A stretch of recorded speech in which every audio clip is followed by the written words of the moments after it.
Windom Kimsey is a global architect with a hyper-local focus on Water Street in Henderson. And Wyndee Forrest has a goal to make Nevada the next destination for beer travelers. Hear both of their stories this week on Nevada Week in Person Extra.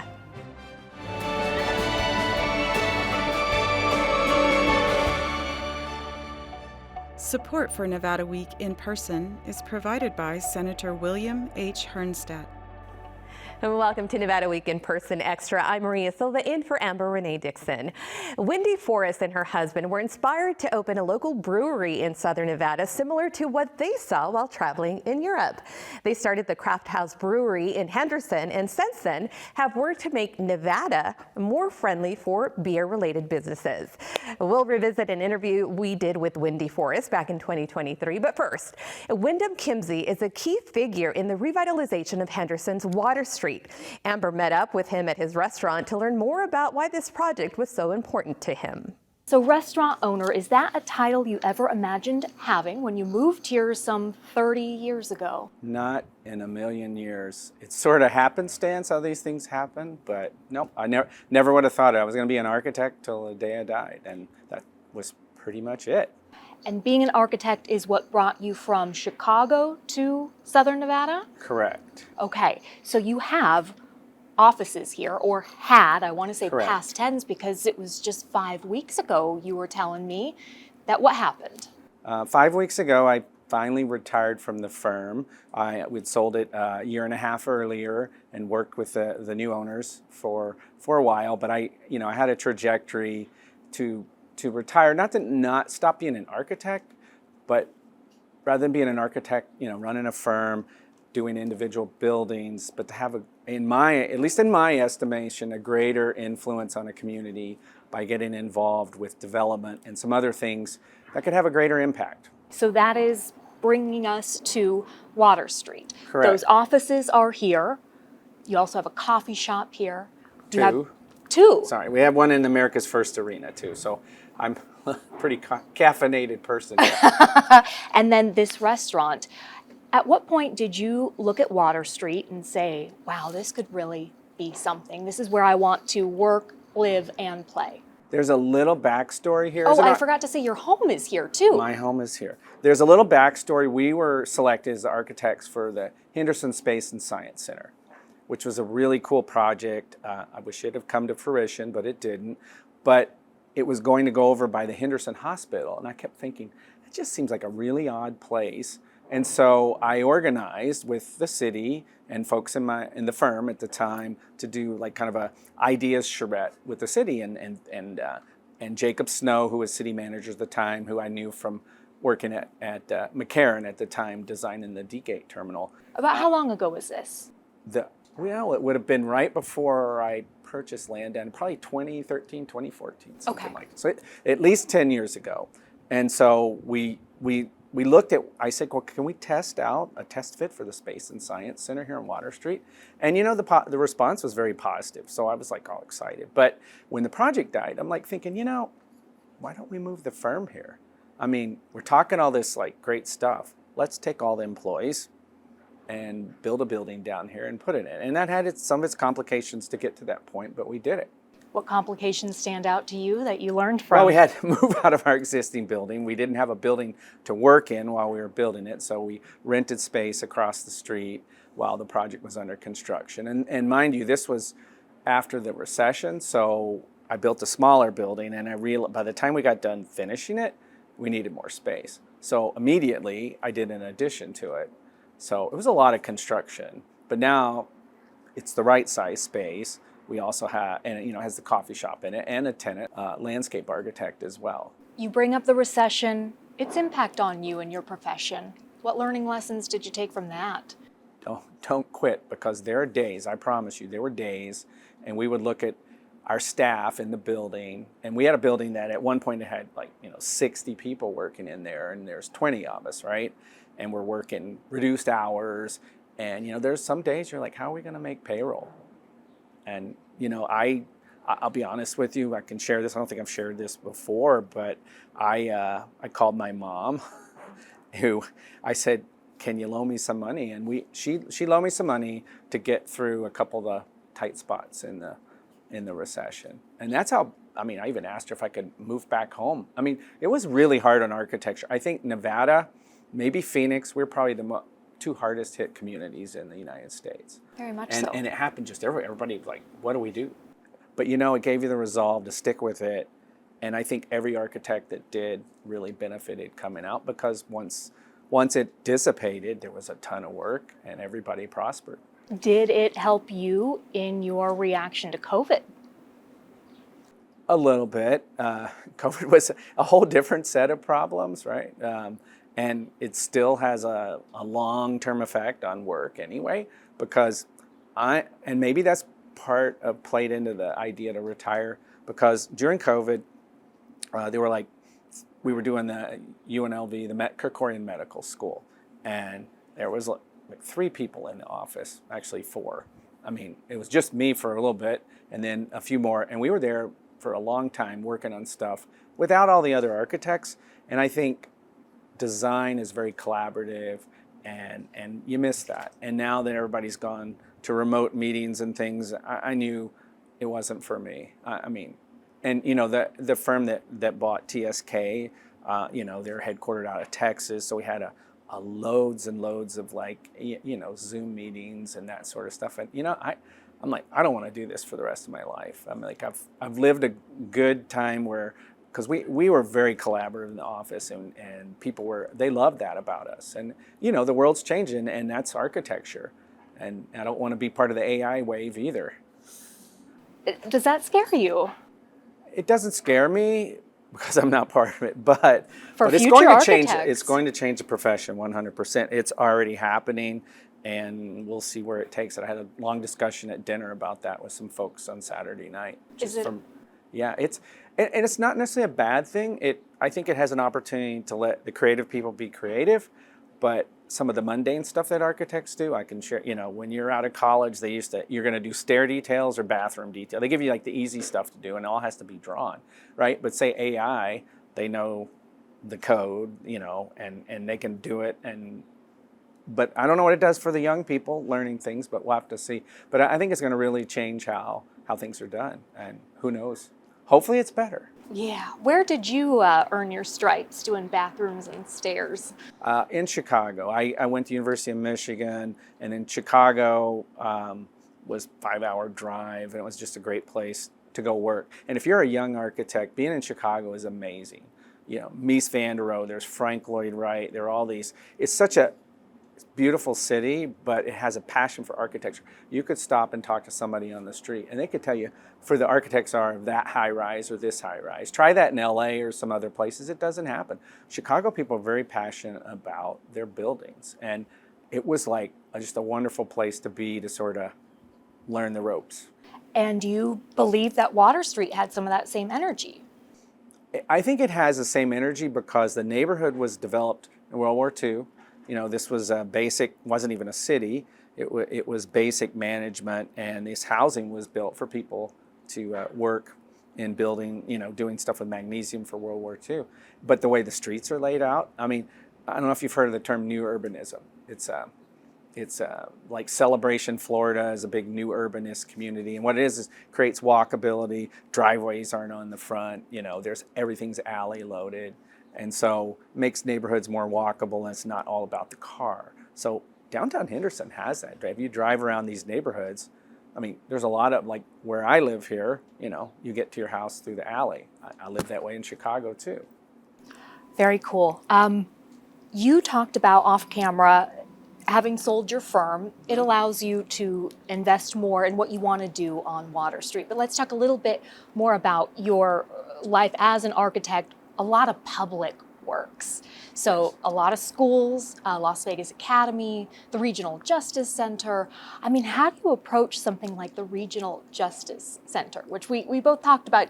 Most people go in there don't really want to be there. You're right. And yeah, courthouses are a lot like that, right? So what you want to do is try to give them the most uplifting experience you can. And you know, architecture can affect mood. And you know, a lot of natural light, some sort of soaring spaces, some connection to the community with the sandstone, which was quarried out, you know, locally. But you want to lower people's anxiety, and architecture can do things like that. And I think we did a pretty good job on the regional justice. Once you're in the courtroom, you're in the courtroom, right? And anything can happen. But but try to make spaces that lower anxiety, and it's the same with other public buildings, right? Like an airport terminal, you want them to feel the exuberance of, it used to be train stations in Chicago and New York and these big soaring spaces and celebrated travel. And when we did the D Gates of McCarran, it was the same thing. And we were told, Bob Broadbent was the director, and he wanted something like that. So that was amazing to be able to work on, because you have a client that kind of gets it, right? And so you can do these public spaces, and I love going back in them and seeing how they held up, seeing how people are, and just sort of being the silent observer. How did you handle the criticism of public dollars? Well, let's just say the Regional Justice Center was a very trying project. It was like 3 years overdue. It was, there were a multitude of issues, and it took years to resolve. And I still remember there was a lot of talk about spending too much, and there was one cartoon in the Review Journal that made it look like an old jalopy building. I saved that cartoon. I'm like, well, it's kind of funny, but because there were issues with construction. But the thing is with public dollars, and I think I can say this now that I've retired, but there's a lot of budgets that are set up that aren't realistic. People are aspirational clients, and that's a good thing. But you also have to be realistic about budgets, and construction costs in my entire career seems to have just always been it's not like it never goes down. It seems to always go up. And so some of it is like we work for a school district. I'll give you an example. I mean, right now they know what a budget is to build a school. So you're not dealing with someone that's building a building for the first time. The RJC was a lot of aspirational work with some really good people, judges, and with the county. But the reality of construction costs, they didn't quite jive. And so you create all these pressures building a building, and that one ended up poorly. It's good now, but it was, it was hard for people. And so I'm a firm believer in being realistic about the budget. And that's my, for public clients, some are better than others at it, And it's not like we can do miracles with design and make it, the cost of steel is the cost of steel. Cost of labor is the cost of labor. So realistic with budgets you like to be. However, when you started on Water Street, there were people questioning your sanity, according to that article with Desert Companion. No, all my friends. I mean, a lot of them. No, there were some really good friends. Tim Brooks that owned the Emerald Island and the Rainbow Casino. He was a Water Street guy, and he's been successful. They just sold both of those casinos, him and his brother. But he was an inspiration to me. I'm like, and he kept encouraging me. But boy, let me tell you, everyone else, they're like, oh, you shouldn't do that. Have you ever faced that before in your career? No, but I'm stubborn, and if I probably talk to my wife about this, when I want to do something, I get kind of caught up in the whole moment, and so I did it. And I could have failed. It could have been a disaster, but it wasn't.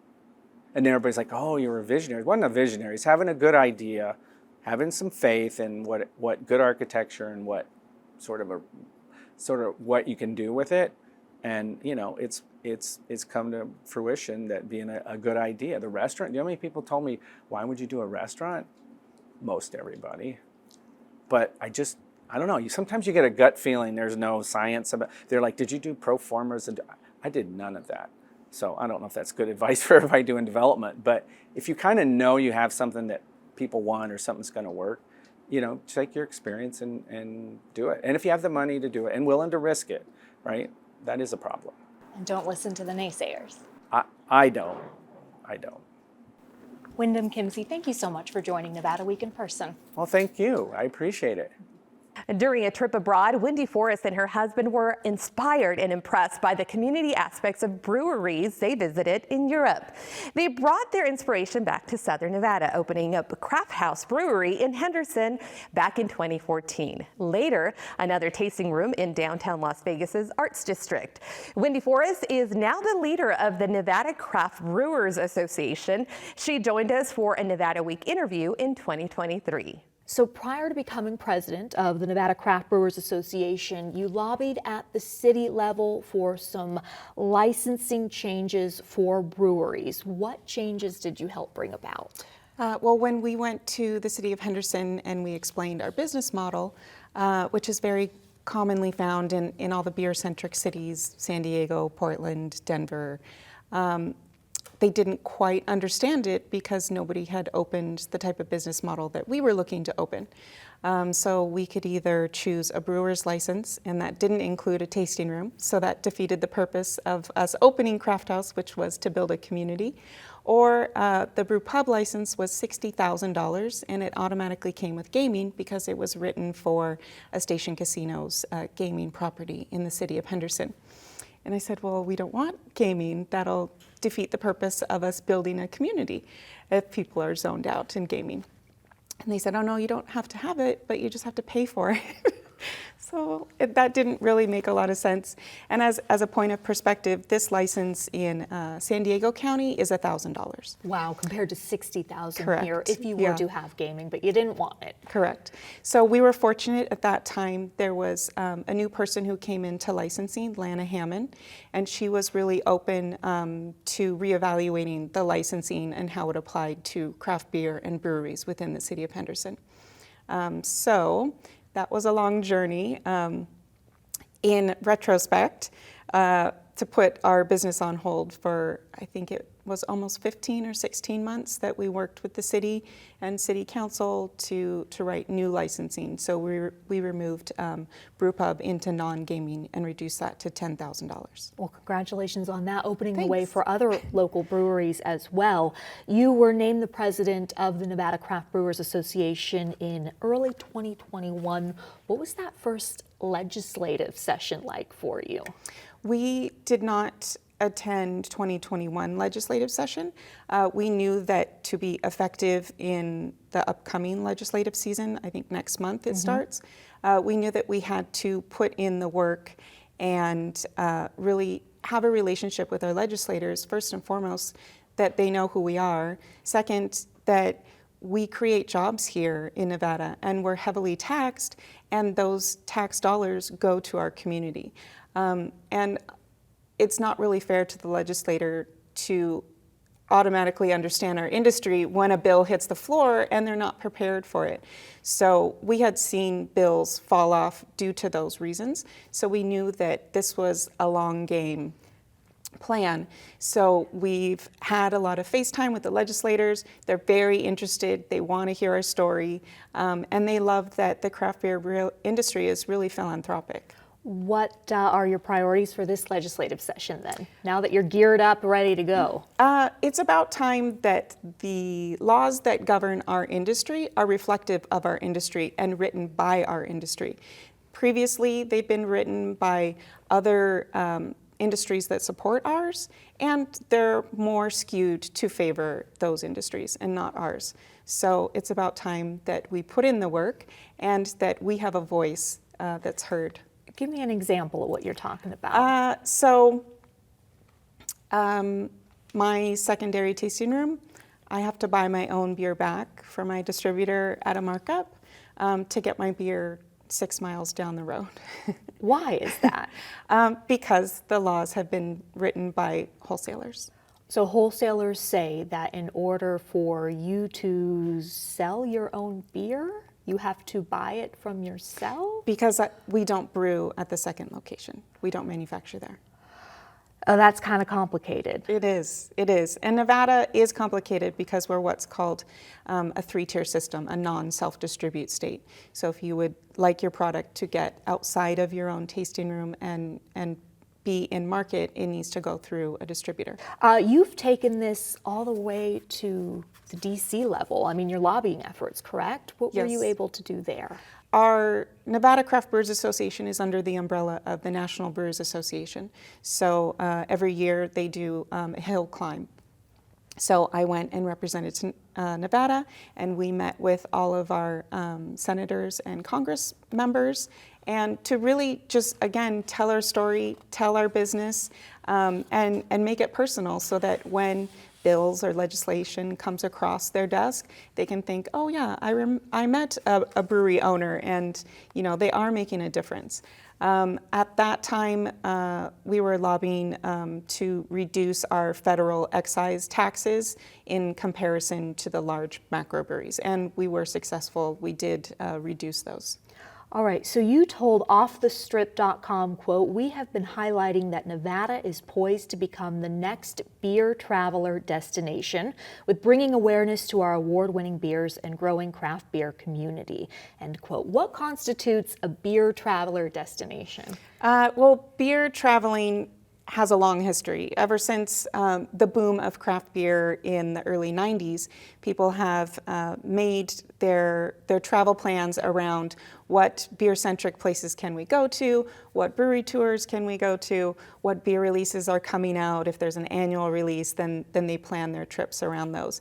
And Las Vegas is a worldwide destination. It's very easy for travelers to come in and out. So all that infrastructure is already there waiting for us. And we are turning into a craft beer tourist destination because of the boom of new breweries opening within Las Vegas and Henderson, as well as the breweries up north in Reno and Carson City. When you think about your contributions to allowing those breweries to open, what comes across your mind? I'm proud to do it. And really, that's the ethos of the craft beer industry, is that a rising tide floats all boats. It's really built off camaraderie and making sure that your fellow brewery brother or sister is right along there with you. Okay, so you need to have everybody in together to actually make it a beer traveler destination. Women in the craft beer industry, how prevalent are they? So the craft beer industry has been working toward equity. And it's no secret that the craft beer industry is a male-dominated industry. But it is changing. We have head brewers, we have brewery production staff, we have brewery owners. Any piece within the industry, there are women who are doing a fantastic job. For viewers who are saying, I don't really know what craft beer is, what would you say? Well, craft beer, there's 3 designations for us to be considered craft beer. You have to be small, independent, and traditional. So small is under a certain amount of barrels that we produce annually. Traditional means that we use all malted barley, and we're independent. We're not owned by more than 20% of another larger corporation. Okay, so that's where it starts. And for someone who wants to get started in experiencing craft beer and who may feel a little bit timid about it, what would you suggest? Go to your local brewery. We love to guide people. We love to have them experience new flavors, and we love to have them find something new. And again, the craft beer industry is built on camaraderie and building community, and that goes with our guests. Yeah, you need to have people there that are willing to instruct and to make you feel comfortable in the process. What do you tell people who say, I'm fine with just my Bud Light or my Coors Light or my cheap beer? It's fine. People like what they like. Craft breweries don't make enough beer to please all the beer drinkers.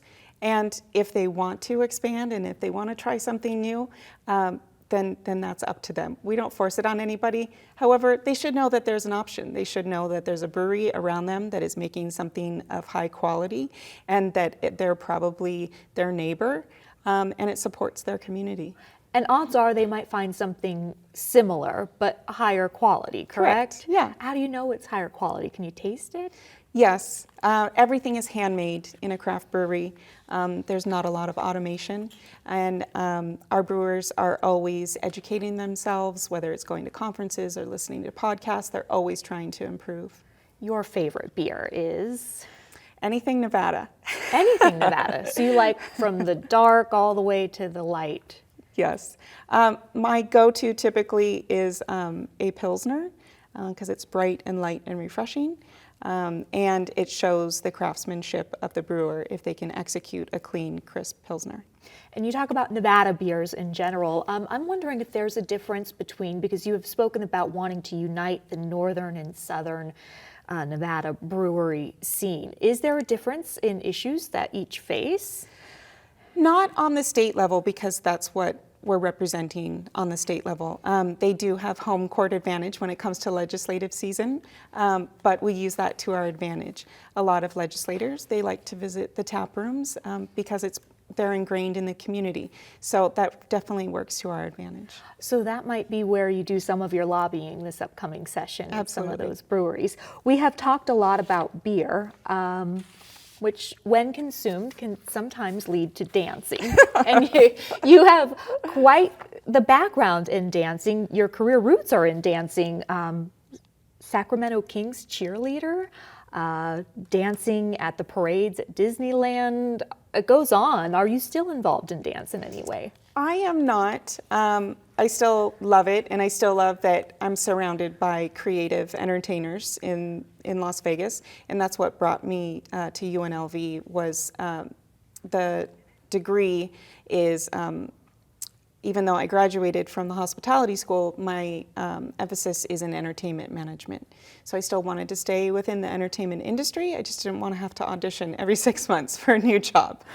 How has that impacted your breweries? I mean, is there entertainment at your breweries? Is there dancing at your breweries? Absolutely. I see a correlation between the beer tender is on stage and really is a performer, just like a performer is dancing or singing on stage.